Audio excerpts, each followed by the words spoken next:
سے جو پہل میں ایک گزارش آپ کے سامنے پیش کرتا ہوں تاکہ یہ ذہن میں رہے کہ کل سے جو بیان ہوگا یا جو گزارش کروں گا اس سے محفوظ بھی رہیں اور اس سے واپس ہونے کی کوشش کی. اگر یہی مجلس مرکزی ہے تو اس مرکزی مجلس میں صرف انسانیت کے اس مرکز کا تذکرہ انشاءاللہ ہوتا رہے گا جس کو ہم اور آپ زمان کے نام سے جانے گا.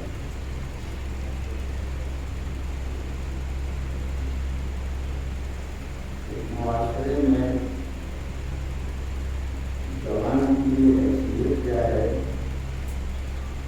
زبان کی ذمہ داری کیا ہے اور زبان کو اپنے فرائض اور واجبات کو ادا کرنے میں کس انداز سے اپنے بزرگوں کے ساتھ پیش آنا چاہیے اور کس طرح سے اپنے خود سال افراد کے ساتھ زندگی گزارنا چاہیے تاکہ کسی بزرگ کو زبان سے کوئی شکوہ نہ پیدا ہو اور نہ کسی چھوٹے کو بزرگ کی یا زبان کی باتوں کے سلسلے میں شکایت کا کوئی موقع نہ مل سکے. زبان ہمارے سماج کا مرکز ہے, اسی زبان کے ذریعے سماج سے لگتا بھی ہے اور اسی کے ذریعے معاشرہ خراب بھی ہوتا ہے, تباہ و برباد بھی ہوتا ہے. یہ صحیح راستے پر رہ کے دین کی پابندی, شریعت کے اصول اور قانون قرآن اور اہل بیت کو اپنی زندگی میں صحیح طور پر داخل کر دے تو کسی طرح کا کوئی شکوہ نہ سماج میں ہوگا,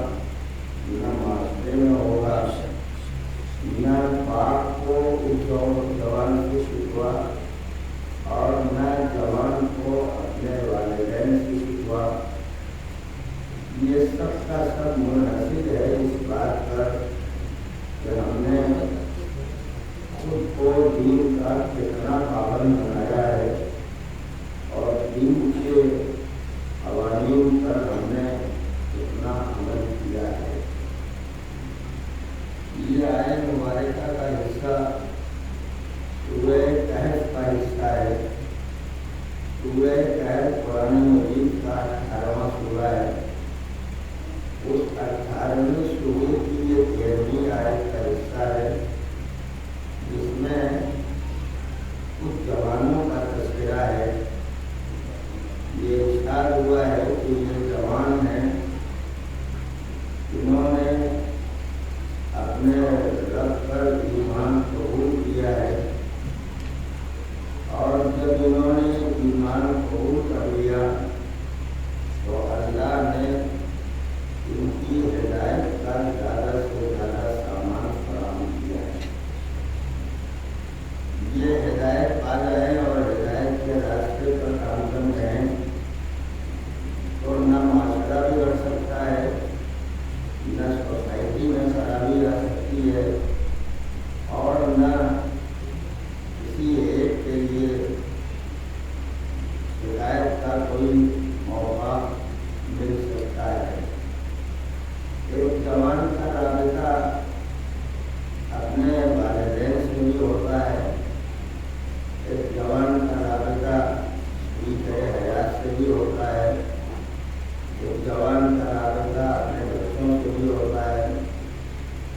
اسی زبان کا رابطہ محلے اور پڑوس کے دوسرے لوگوں سے بھی ہوتا ہے۔ واقعی جوان وہ نہیں ہوتا جس کے بازوؤں کی مچھلیاں پڑکتی ہوں، واقعی جوان وہ نہیں ہوتا جس کا سینہ چوڑا چلا ہو، واقعی جوان وہ نہیں ہوتا جو زمین پر پیر پٹک کے چلتا ہو، واقعی جوان وہ نہیں ہوتا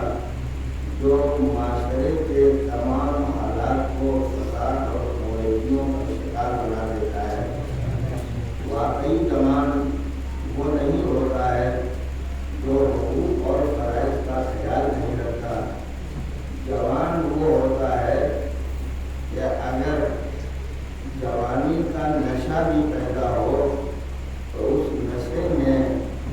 شراب مودت اہل بیت اگر پینا چاہے اور وہ شراب کسی بوتل سے نہ پیتا ہو، وہ شراب کسی دکان سے نہ خریدتا ہو، وہ شراب کسی اور مقام سے حاصل نہ کرتا ہو، وہ شراب غدیر کے میدان سے حاصل کرتا ہو،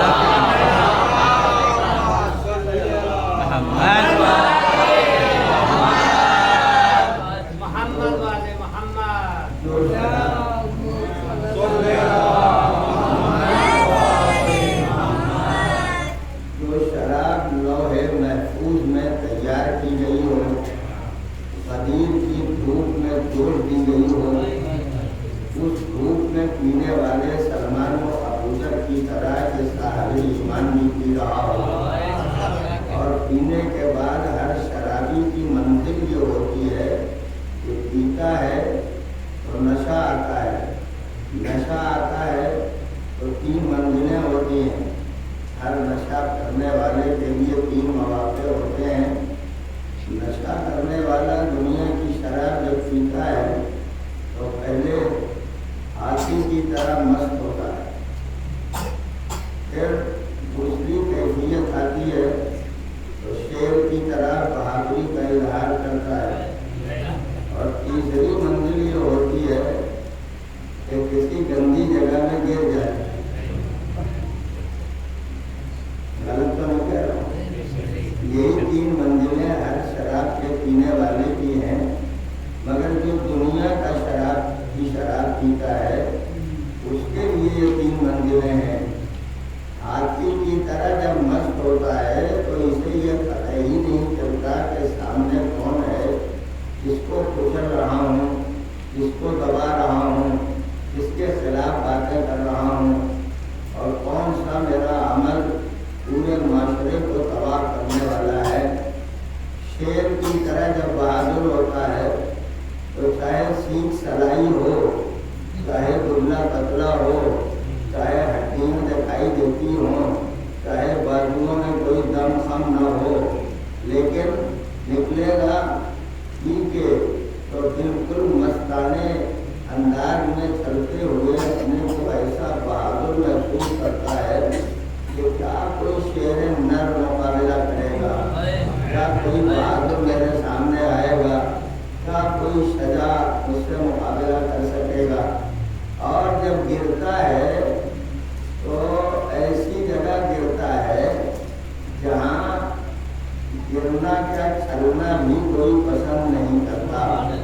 اس کے قریب جانا بھی پسند نہیں کرتا۔ یہ رات آپ جانتے ہیں کیا ہے؟ وہ جو پہلا انگور کا درخت پروردگار عالم نے جناب عالم کو دیا تھا، جسے لا کے زمین کی بستی پر جناب عالم نے لگایا تھا، شیطان نے موقع پا کے اس میں 3 جانوروں کے خون شامل کر دیے، اس کی جڑ میں لا کے ہاتھی کا خون ڈال دیا، جڑ میں لا کے شیر کا خون ڈال دیا، جڑ میں لا کے اس نجس جانور کا خون ڈال دیا جس کا نام میں ممبر سے نہیں لیتا ہوں، اس کا خون بھی ڈال دیا۔ ان تینوں خون کے اثرات یہ ہیں، اب لفظ میں کہتا ہوں سمجھ آپ لیجیے گا، جب 3 طرح کے ایسے خون ڈال دیے جاتے ہیں تو نشہ بھی ویسا ہی پیدا ہوتا ہے، اور جب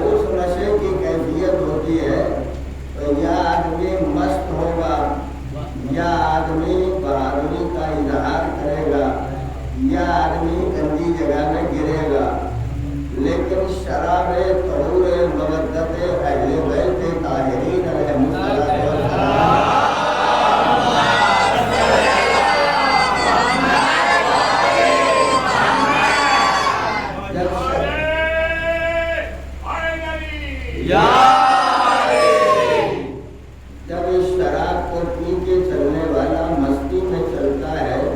تو یا ابوذر ہو جاتا ہے، یا مقداد ہو جاتا ہے، یا کرما بن عدی ہو جاتا ہے، یا رشید حجری ہو جاتا ہے، یا مالک اشتر ہو جاتا ہے، اور اگر بہادری کا اظہار کرتا ہے تو اپنی مستی کے ساتھ سلمان بن جاتا ہے، اپنی مستی کے ساتھ ابوذر بن جاتا ہے، اپنی مستی کے ساتھ صحابیت کی اعلیٰ ترین منزلوں پر فائز ہو جاتا ہے۔ اور اگر موقع ملا کہیں گرنے کا، یہ لفظ سنبھال کے کہتا ہوں، اگر موقع ملا کہیں گرنے کا تو یہ غلط جگہ نہیں ڈھونڈتا ہے گرنے کی، یہ گرتا ہے تو کوثر پر گرتا ہے، کوثر پر گرتا ہے تو جامع طہور سامنے ہوتا ہے، دینے والا ساقی بھی عجیب و غریب ہوتا ہے، لینے والا بھی ہاتھ بڑھا کے لیتا ہے۔ جب علی جیسا ساقی ہو پلانے والا صاحب ایمان ہو، اور وہ اگر کوثر پر گر بھی جائے تو گرا ہوا نہیں کہلاتا، بلند کہلاتا۔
چاہے محفل کیجیے، چاہے مجلس کی کیجیے، چاہے جلوس نکالیے، چاہے ادائے ایمان کیجیے، چاہے مجالس کو برپا کیجیے، چاہے علم مبارک اٹھائیے، کچھ بھی کیجیے، مگر جب جوش آئے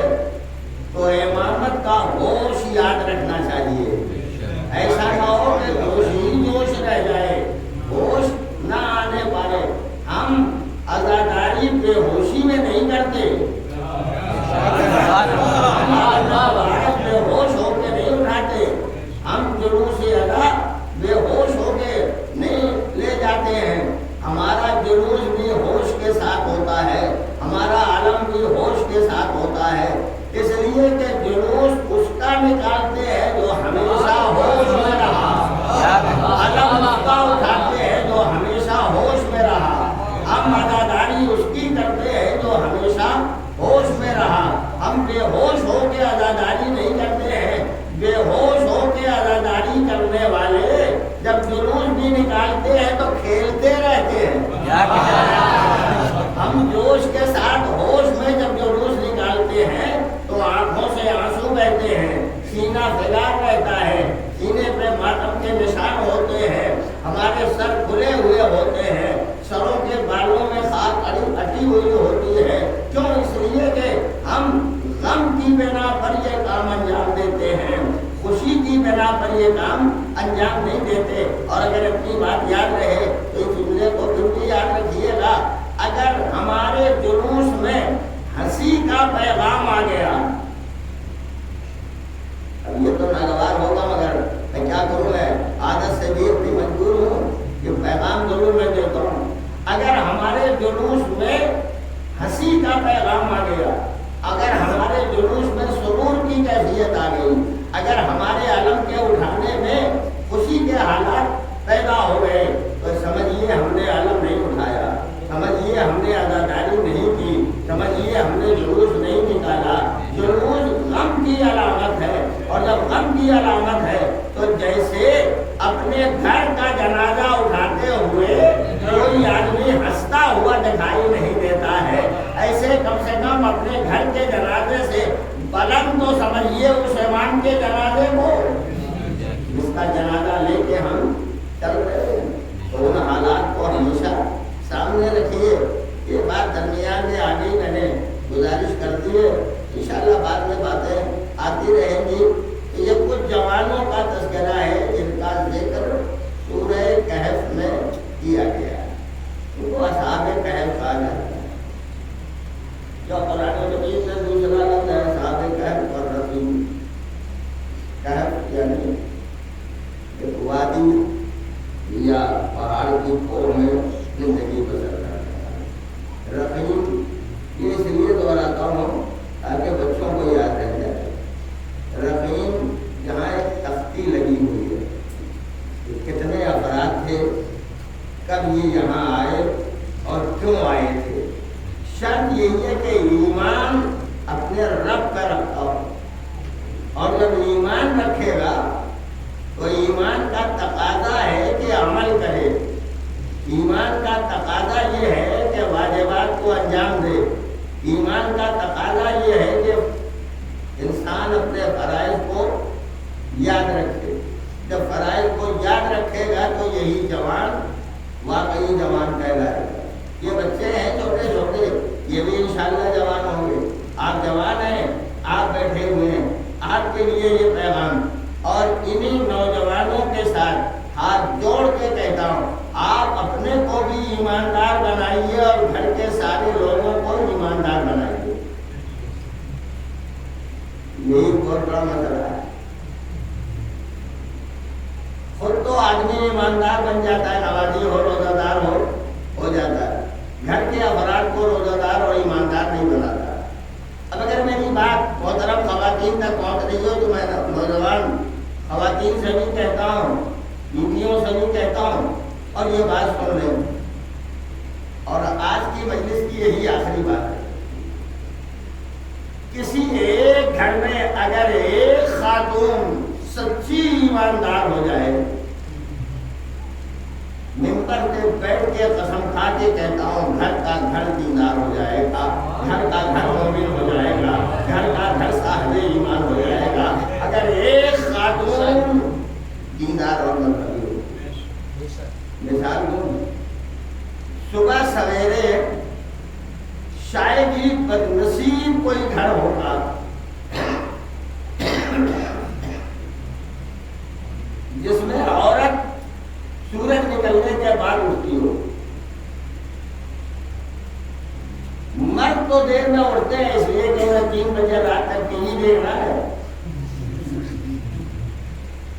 صبح نماز کے وقت اٹھیں گے کیسے؟ اب تو ٹی وی بیچارہ اتنا مختصر ہو گیا ہے کہ جیب میں رہتا ہے، جب چاہیے دیکھ لیجیے، لحاظ کے اندر دیکھ لیجیے، چادر کے اندر چھپ کے دیکھ لیجیے اور دیکھتے ہی رہتے ہیں۔ اب اس میں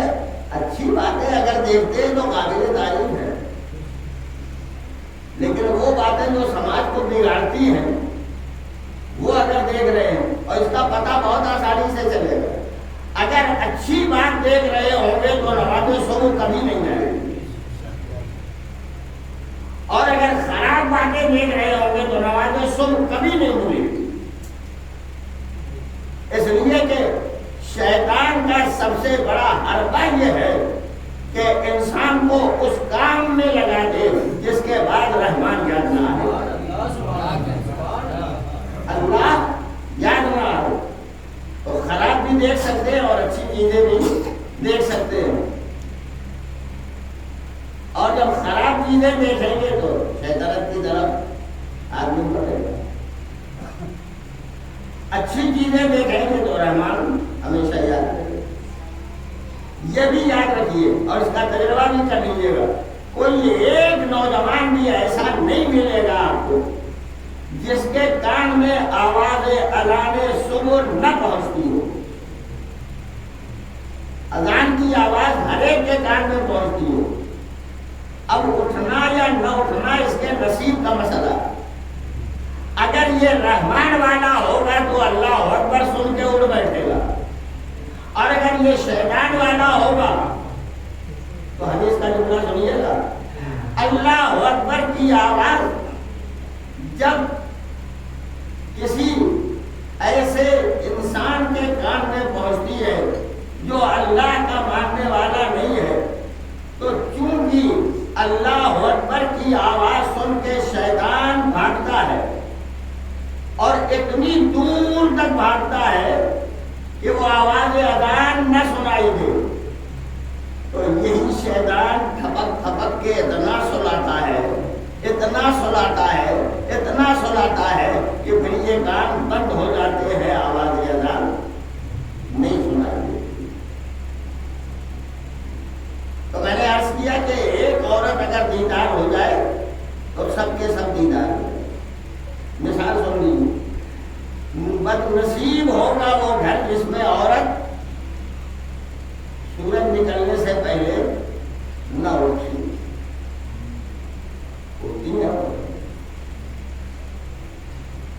اور اب تو ماشاءاللہ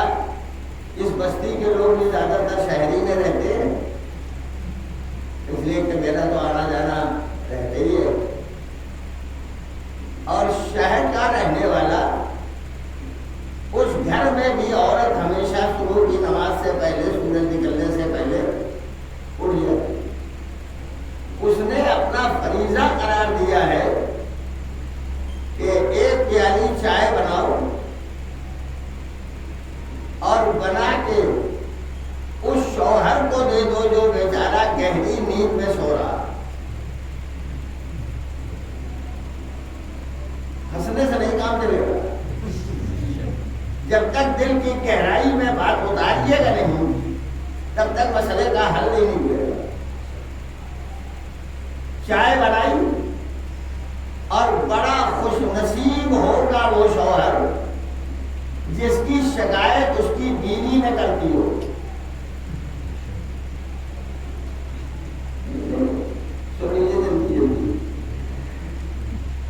شکایت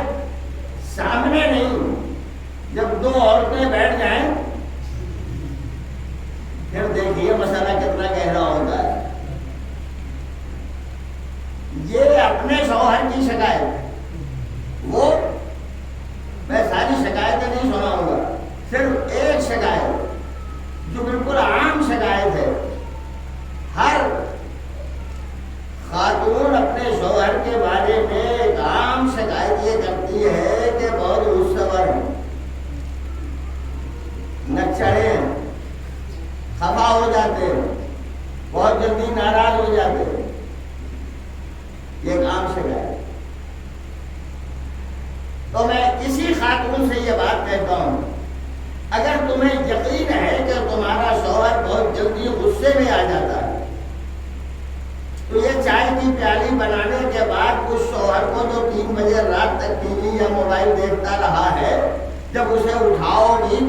راضی رہے گا کہ ناراض؟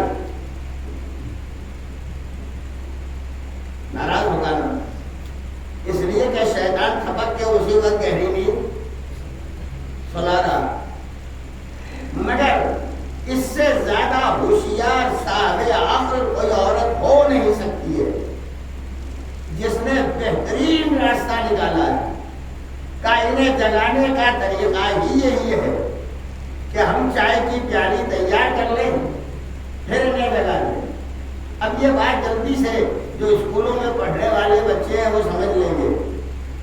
یہ بتائیے چائے گرم ہوتی ہے کہ ٹھنڈی؟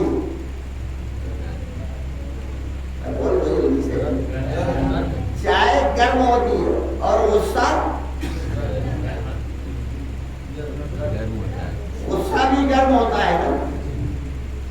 چائے گرم ہے تو یہ ایک مائنس، غصہ گرم ہے تو یہ دوسرا مائنس، اور مائنس دونوں اگر جمع ہو جائیں، minus minus is equal two plus, اگر دو مائنس جمع ہو جائیں تو اسے پلس بنا دیتے ہیں۔ یہ عورت بڑی ہوشیار ہے، اس کو پتا ہے شوہر غصہ ور بھی ہے، چائے کی پیالی بھی گرم ہے، دونوں مائنس اگر جمع ہوں گے تو خود بخود غصہ بھی ختم ہو جائے گا، چائے کا فائدہ بھی مل جائے گا۔ عزیزو یہ مثال ہے، مثال سمجھیے گا، اس کو حقیقت پر مبنی نہ قرار دیجیے گا، مثال مثال رہتی ہے۔ جب اس عورت کو یہ معلوم ہے کہ گرم چائے کی پیالی میرے شوہر کو اٹھا سکتی ہے اور اس کا غصہ بھی ختم ہو سکتا ہے، تو میں اسی خاتون سے کہتا ہوں، تم سے دستبستہ گزارش ہے، جب تم صبح کی نماز سے کے وقت سورج نکلنے سے پہلے پہلے اٹھ جاتی ہو اور تم نے اپنا فریضہ قرار دیا ہے کہ ایک چائے کی پیالی بنا کے اپنے شوہر تک پہنچا دو، تو میں تم سے ہاتھ جوڑ کے کہتا ہوں پہلے خدا کی بارگاہ میں 2 رکعت نماز ادا کر لینا، اور جب ادا کر لو گی نماز تو چائے بنا کے پھر اپنے شوہر کو پلا دینا، اور جب شوہر جاگ جائے تو اس سے ہاتھ جوڑ کے کہہ دینا جب جاگ ہی گئے ہو تو 2 رکعت نماز پڑھنے میں کیا جاتا ہے، خدا کی بارگاہ میں سجدہ کرنے میں کیا جاتا ہے، پڑھ لو۔ ایک دن نہیں پڑھے گا، دوسرے دن نہیں پڑھے گا، تیسرے دن نہیں پڑھے گا، ہفتے بھر نہیں پڑھے گا، لیکن آخر تو آدمی آدمی ہوگا، آدمی آدمی ہوگا، آج ہی آ کے دفعہ کرے گا۔ جب روز جگہ ہی دیتی ہو تو لاؤ آج پڑھے لیتے ہیں۔ ایک عورت نے اپنے شوہر کو دیندار بنایا کہ نہیں بنایا؟ بنایا نا۔ اب جب یہ نماز پڑھنے لگے تو ایک اکیلی عورت نہیں رہ گئی، اب یہ بھی پڑھتی ہے، شوہر بھی پڑھتا ہے۔ گھر میں اگر ماں باپ ہیں تو ان کا سن بہرحال ان بچوں سے زیادہ ہے۔ جب انہوں نے دیکھ لیا کہ یہ جوان ہو کے بہو بھی نماز ادا کرتی ہے اور لڑکا بھی نماز ادا کرتا ہے، تو کبھی تو غیرت آئے گی، کبھی تو شرم آئے گی، کبھی حیا آ جائے گی۔ جب یہ جوان ہو کے پڑھ رہے ہیں تو ہم تو آدھے سے زیادہ قبر کی منزل تک یوں ہی پہنچ چکے ہیں، تو ہمیں بھی اٹھ جانا چاہیے 2 رکعت نماز ادا کرنے کے لیے، تو وہ بھی ادا کرنے لگیں گے۔ ایک عورت تھی نمازی، اس نے شوہر کو بنایا، اس نے سسر کو بنایا، ساس کو بنایا، اور اگر قدرت نے اسے گود کو آباد کیا اور لڑکی دی تو یہ لڑکی بھی نمازی ہوگی۔ یہ لڑکی اس گھر کی امانت ہے، دوسرے گھر جانے والی ہے۔ جب یہ یہاں نمازی رہے گی تو اب دوسرے گھر جا کے اپنے شوہر کو، اپنے عزیزوں کو نمازی بنائے گی، اور جب یہ سب کے سب قدرت نے اگر اسے بھی بیٹی دی تو تیسرے گھر میں ایک عورت اگر واقعی نمازی ہو جائے تو پورے معاشرے کو نمازی بنا سکتی ہے، پورے سماج کو نمازی بنا سکتی ہے، پورے سماج کو دیندار بنا سکتی ہے۔ عورت شرط یہ ہے کہ پہلے خود عبادت گزار ہو جائے تب دوسرے کو عبادت گزار بنا سکتی ہے۔ پہلے ابھی نہیں مزہ آئے گا، ابھی جب کہیں سے فضیلت کا خطرہ آئے گا تب مزہ آئے گا۔ میرے اور آپ کے مولا امیر المومنین علی بن ابی طالب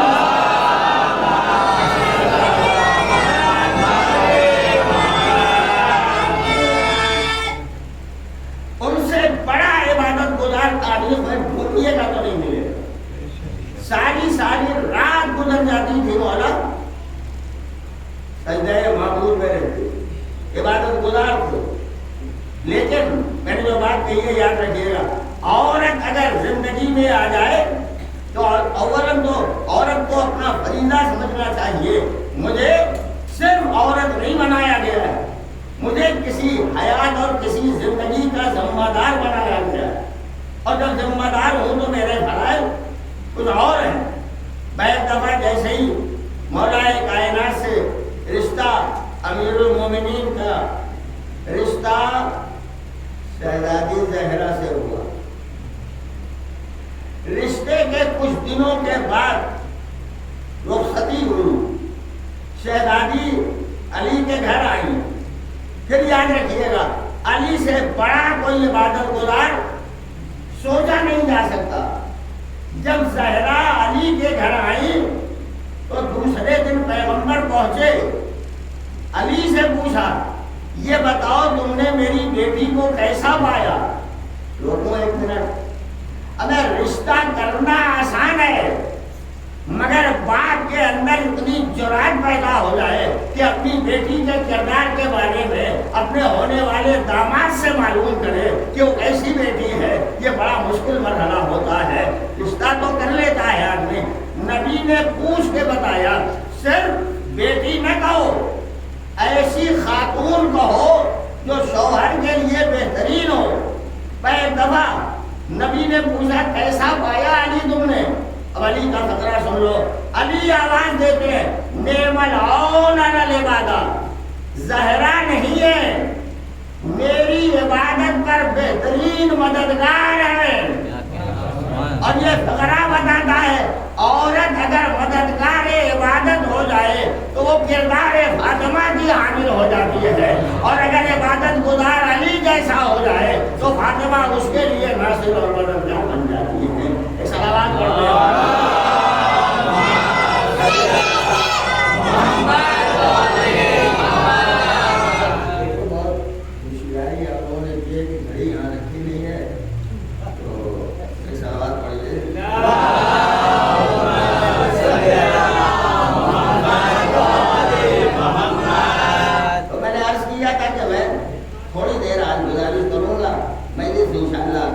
کل سے میں اس موضوع پر اس کا تعلق جوانوں سے ہے, اور انشاءاللہ آپ اگر پوری توجہ کے ساتھ سنیں گے تو جوان اور اس کے سارے مسائل میں آپ کے سامنے رکھنے کی کوشش کروں گا تاکہ اس سے دوسرے بھی فائدہ حاصل کر سکیں. عورت بڑی عظیم ذات کا نام, بڑی عظیم ذات کا نام ہے. ایک جملہ اور سن لیجیے تاکہ میں اس کو مربوط کر دوں. جہاں سارے معصومین جمع ہو رہے تھے, یعنی زہرا کی چادر کے نیچے جب آئے تطہیر آئی, سب جمع ہو گئے تھے. ابھی جبریل آئے نہیں تھے, وہ تو کہیں بلندی سے دیکھ رہے تھے کہ یہ سب آگے اکٹھا ہو گئے. پیغمبر بھی ہیں, مولا کائنات بھی ہیں, شہزادی زہرا بھی ہیں, حسنین بھی ہیں, سب جمع ہیں. تو وہ ادھر سے پوچھتا ہے جبریل پروردگار یہ بتا دے یہ کون ہے. دیکھا نہیں ہے جبریل نے. پیغمبر کے پاس مسلسل وحی لے کے آتے تھے, نبی کو نہیں جانتے. جب کبھی قدرت نے سوال کیا تھا کہ یہ بتاؤ میں کون ہوں تم کون ہو, تو جواب دینے والے علی تھے. علی کو بھی نہیں پہچانے. حسنین جن کا جھولا جھولایا ان کو بھی نہیں پہچانتے. کیا پوچھ رہے ہیں پروردگار یا رب من ہؤلاء ہے کون؟ تو ایک جگہ جمع ہے. خدایا ہمارا طریقہ یہ ہے کہ گھر کے بزرگ مردوں سے خاندان کے لوگوں کو پہچانوایا جاتا ہے. قدرت نے ادب ڈھنگ اختیار کیا, یہ نہیں کہا کہ یہ محمد ہے، یہ ان کے داماد ہے، بھائی ہے، ان کے نواسے ہیں، ان کی بیٹی نہیں، یہ بھی نہیں کہا علی ہے، ان کی زوجہ، ان کے بچے، ان کے بھائی، حسنین سے نہیں پہچنوایا، پہچنوایا تو ایک خاتون سے، پورے مجمع کے اندر اکیلی ایک خاتون ہے، ان سے پہچنوایا، ہم فاطمہ وابوہا وبعلوہا وبنوہا، یہ فاطمہ ہے، ان کے بدر بزرگوار، ان کے شوہر نامدار، ان کے بچے، ان سے خدایا پہچنوا رہا ہے، عورت سے پہچنوا رہا ہے، عورت پردے میں رہنے کی چیز ہے، دیکھو توجہ کر لیتے ہیں یا نہیں، ایک پردہ دار سے پہچنوا رہا ہے، جبریل نے تو کبھی دیکھا بھی نہیں، ان سے پہچنوا رہا ہے، آج پہچنوا دیتا ہوں تاکہ دنیا یہ سمجھ لے کہ کبھی کبھی پردے والوں سے بھی پہچنوایا جاتا ہے، پردے والوں سے بھی پہچنوایا جاتا ہے، شکر ہے خدا کا ہم اس قوم میں ہیں، ہم اس قوم میں ہیں جو کسی پردے والے ہی سے پہچانے جاتے ہیں، ہمارا ایمان بھی ہے اور اسی سے ہم پہچانے جاتے ہیں، یہ ان کے چاہنے والے ہیں، ان کے ماننے والے۔ تب ایک راز اور سمجھ میں آ گیا، اگر خاتون کا کردار بڑا بلند ہو جائے تو وہ اپنے شوہر کو بھی پہچنوا دے، اپنے باپ کو بھی پہچنوا دے، اپنے بچوں کو بھی پہچنوا دے، رہے پردے میں، سن لو گے نا، رہے پردے میں اور پہچنوا دے، رہے پردے میں اور پہچنوا دے، اونچی ہیل کی جوتی پہن کے ٹپا ٹپ بازار میں چل کے پہچنوانا اور ہے، اور گھر کے حصار میں رہ کے اپنے پردے کے ساتھ شوہر اور باپ کو پہچنوانا اور ہے، ایک کردار کی بلندی ہوتی ہے، ورنہ اگر شوہر اپنے، اب یہ لفظ کہہ دیتا ہوں، کوئی خاتون، قسم خدا کی عمر سے کہہ رہا ہوں، کوئی خاتون بے پردہ گھر سے نکلتی نہیں ہے جب تک شوہر بے پردہ بنا نہ دے، خاتون نہیں نکلتی ہے گھر سے بے پردہ، کیونکہ شوہر اسے بے پردہ بناتا ہے، اس محفل میں، اس بزم میں، اس دکان پر، اس شاہراہ پر، اس شہر میں، اس جگہ، یہ سب لے کے جاتا، سج سجا کے لے کے چلو، عورت کی سجاوٹ بازاروں کے لیے نہیں ہے، شاہراہوں کے لیے نہیں ہے، دکانوں کے لیے نہیں ہے، عورت کی سجاوٹ میرے پیغمبر نے ارشاد فرمایا، عورت اگر عورت ہے تو اس کی کل سجاوٹ اس کے شوہر کے لیے ہونا چاہیے، کسی اور کے لیے نہیں ہونا چاہیے، لیکن جب سج سجا کے غیروں کی محفل میں عورتیں نکلتی ہیں تب سمجھ میں آتا ہے کہ پتہ نہیں ان کا شوہر ان کے گھر میں رہتا ہے، اس کے آگے سوچ لیجیے، ایک سلوات پڑھیے،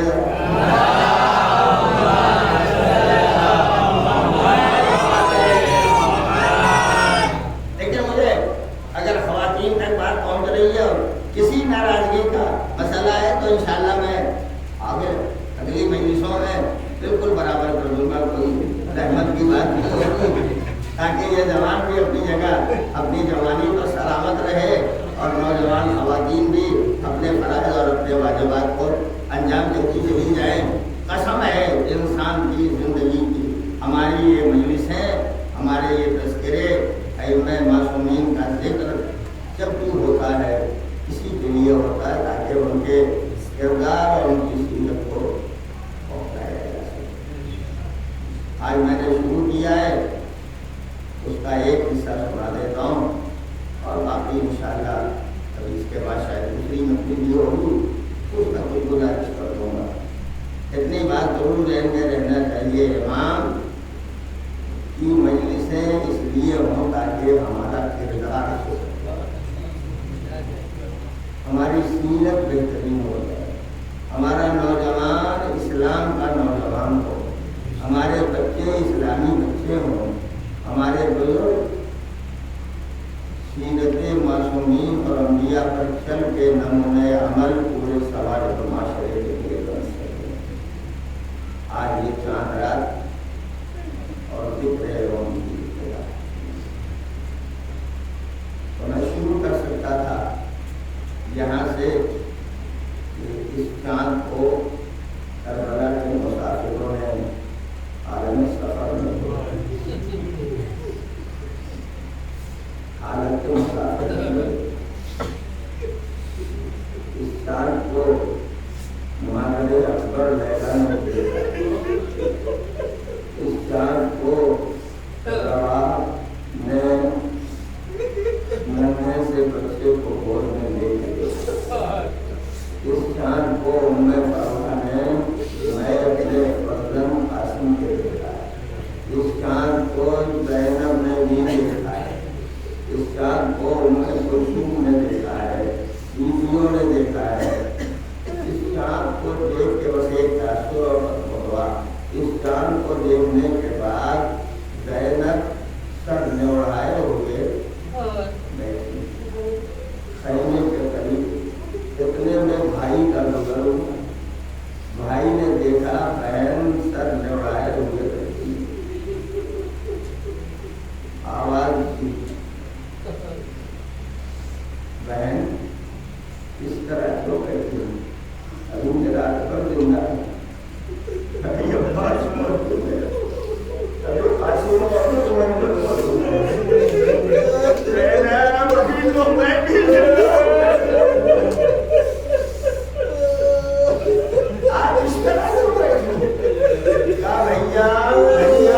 محرم کا چاند نظر ہوا، آپ نے چاند کو دیکھا،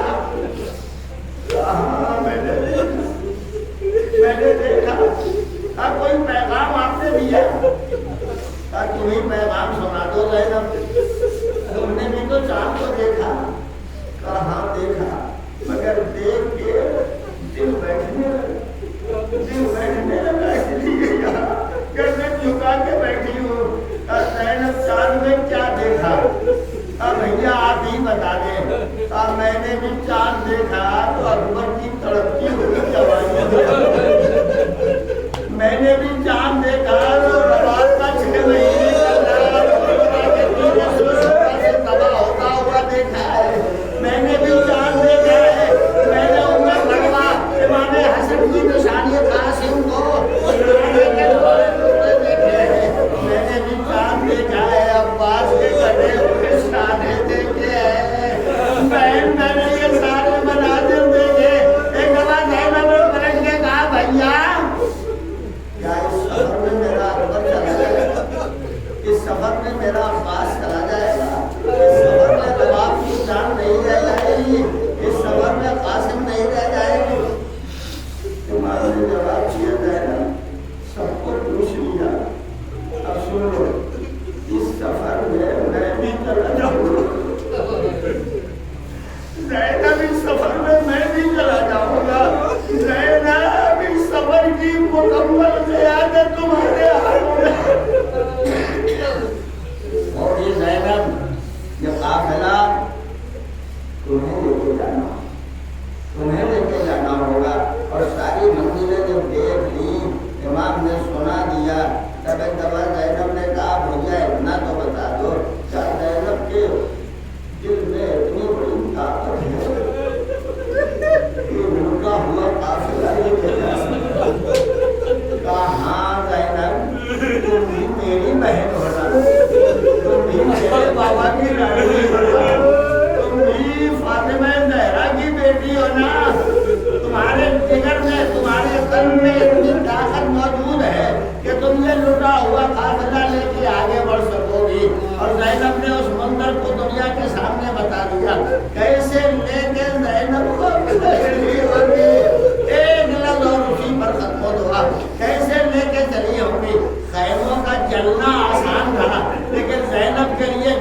لیکن زینب خیمے سے باہر آئی.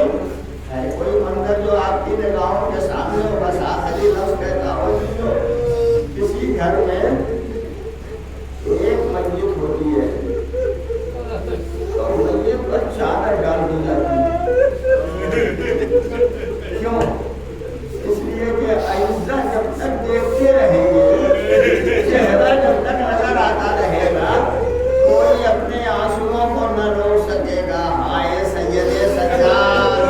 ہائے زینب کبریٰ، ہائے بیویاں جلے ہوئے خیمے سے جب نکلی ہے. تو ایک دوان نگاہ اٹھا کے سید سجاد نے دیکھا قرآن کے کنارے چچا کا لاشا، نشیب میں بابا کا لاشا، کربلا کی زمین پر اکبر کا لاشا، ادھر ادھر نشانے قبر دیکھتے رہے. دیکھ کے دوا سجدہ معبود میں سر لگیا. الہی پروردگار، تو نے وعدہ پورا کر دیا، میں نے بھی حق ادا کر دیا ہے. اتنی طاقت دے دے میرے معبود، میں یتیموں کو، بے کسوں کو